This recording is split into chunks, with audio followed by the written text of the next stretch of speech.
Section of the finance course for Unit 2 is budgeting. And we need to be able to know really what a budget is and the benefits and problems of setting budgets and using them.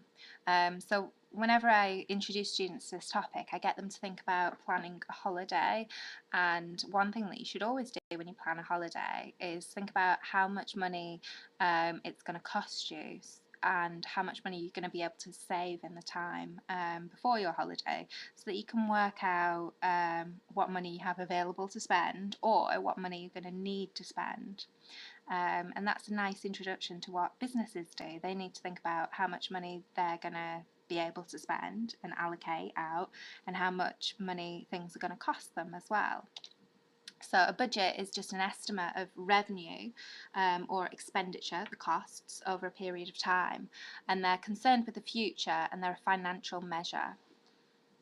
So there are different budget types. This is just an overview. You don't necessarily need to know a lot of detail about these, but you get sales revenue budgets. So these are the expected sales revenue from selling your products, and you'd work that out by estimating how many you're going to sell times the price that you're going to charge.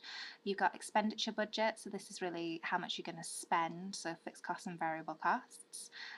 Also determined, because it's variable costs, it's going to be determined by how many you sell. Or how many you make.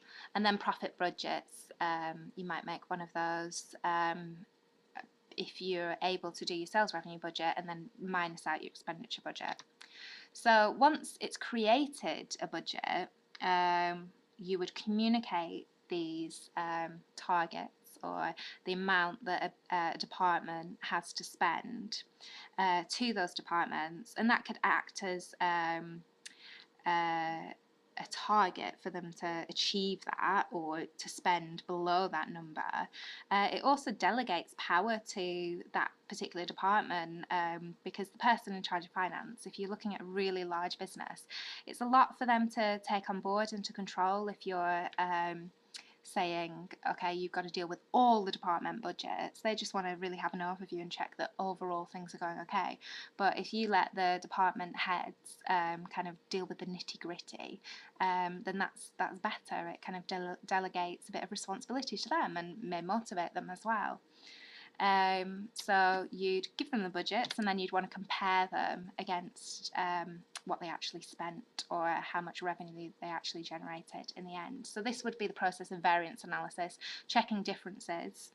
And this is very much kind of an A2 question, so I'm just going to go through this very briefly, but just to give you an idea of what you can do with budgets.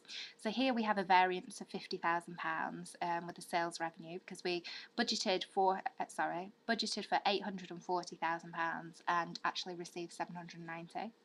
Fuel was 5,000, raw materials 20,000, and labour costs were 3,000. But then you have to say, well, is this a favourable variance? So you either spent less than you budgeted, or you gained more revenue than budgeted, or is it an adverse variance where you've spent more than you budgeted, or you've brought in less revenue than budgeted?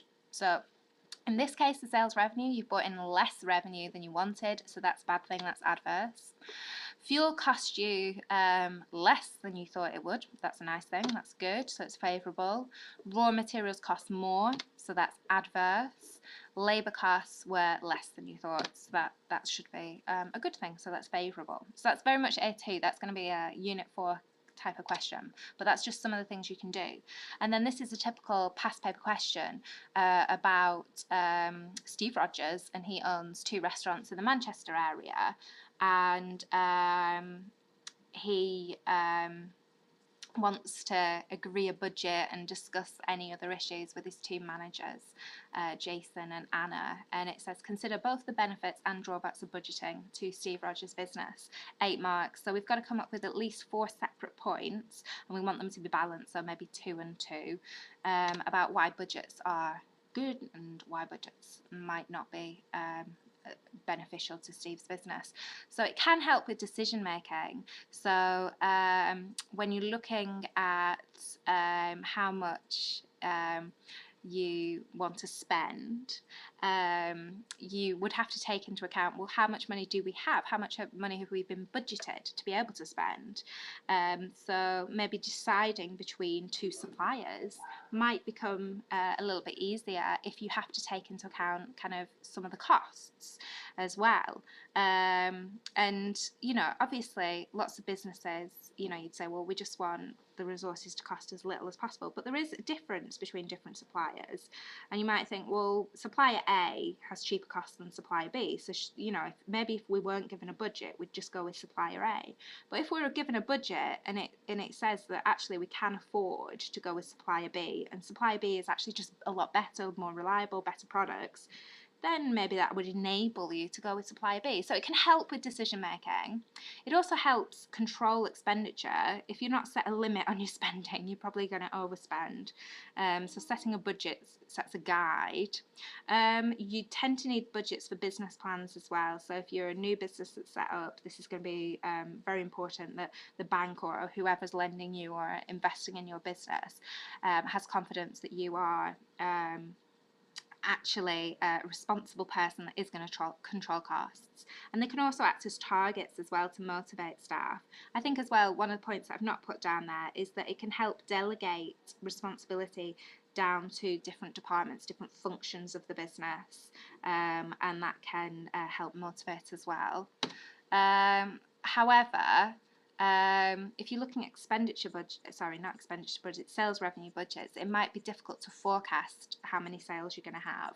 You can also get exogenous shocks, so external shocks, making the budgets not very realistic, and so they're just not really kind of worthwhile. So I get a budget, well, I used to get a budget in my we have like zero budgeting systems at my college that I'm currently at, but in my old school, I used to get given a budget, and I always used to think it was a bit weird because they'd give me the budget amount in June, and it was before the students would have actually enrolled onto the course, whereas at my previous job they'd have given me the budget, but it was based on the number of students I had within the department. So they gave me like, you know, they used to say, oh, it's about £15 a year per student to run your kind of course. So we're going to give you £15 dependent on how many students you have on your course.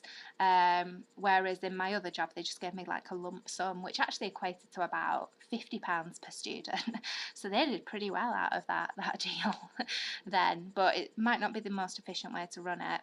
And it became very unrealistic sometimes, the budget some years, and I just, you know, some years it was too low and I just had to really overspend and be like, well, these students need these things, and some years I just be like, God, I've got given such a large budget, you know, what am I going to do? Or maybe I should buy some more felt tips or something. You know, you'd be like searching for things to spend the money on, because it's like you have this use it or lose it mentality. That's not good for a business, you know, that's not efficient. It requires time to be put together. Might need an accounting department as well to monitoring it, because it requires time. You know, it's an opportunity cost, and it may be costly. And also, if you're using your budget to motivate and to delegate power, you actually need to communicate that people have a budget for that to work as well. So I think those are all the benefits and problems of budgeting. It hasn't been up for a while, so definitely make sure you revise this area.